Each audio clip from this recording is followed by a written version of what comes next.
I think the judge really struggled with giving Khalid less than a life sentence, but he believed that that sentence was appropriate. It took roughly an hour for Judge Donald E. Walter to sentence the 22-year-old Saudi native to life in prison.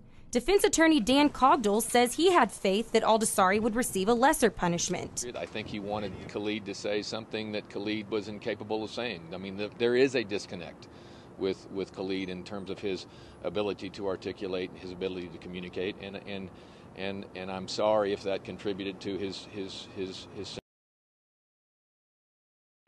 Well, let me interrupt.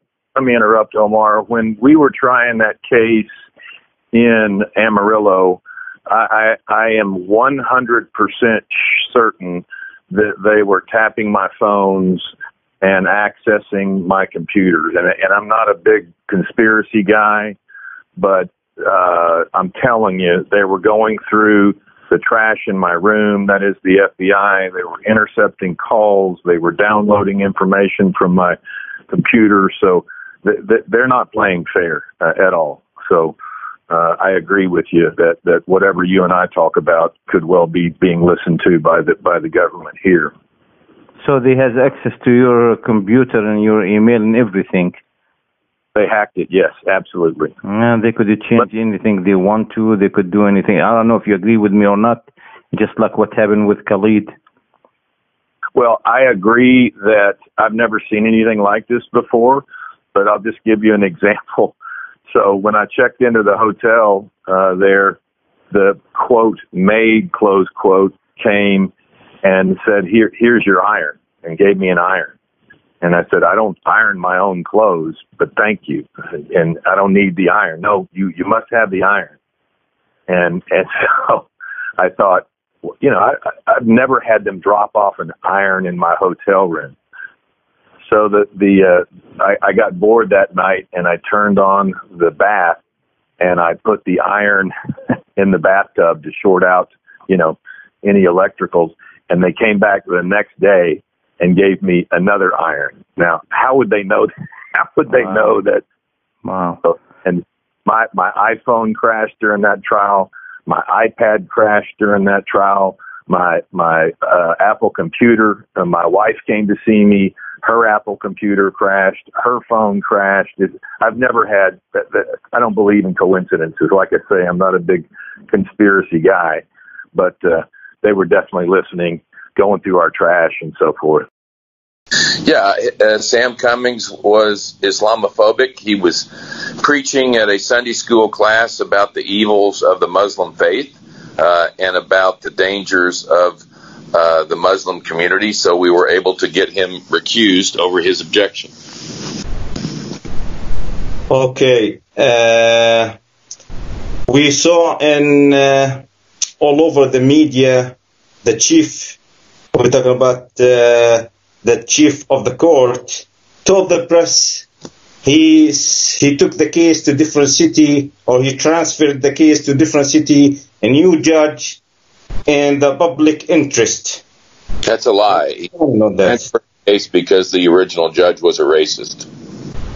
So he couldn't tell the public, the truth. Well, he could have, but he didn't. It was a completely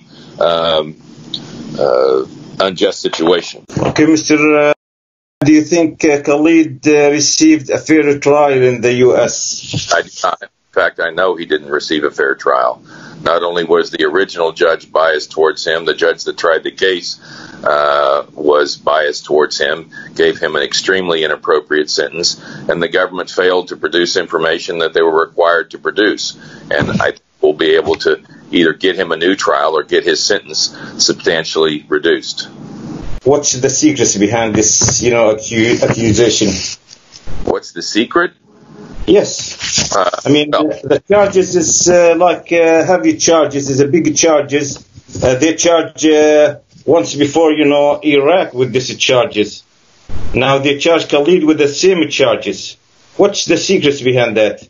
Well, I don't know what the motivation is from the governmental perspective. I know that these prosecutors use this case as a vehicle for self-gratification and for self-promotion and advancement.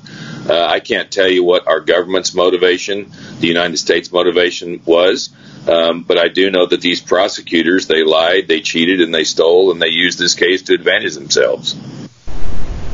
Okay, do you think, Khalid, after you saw the government evidence, do you think he's a criminal or you think he's a victim of this situation? I think it's a little bit of both. I think Khalid never had the intention to actually harm anyone.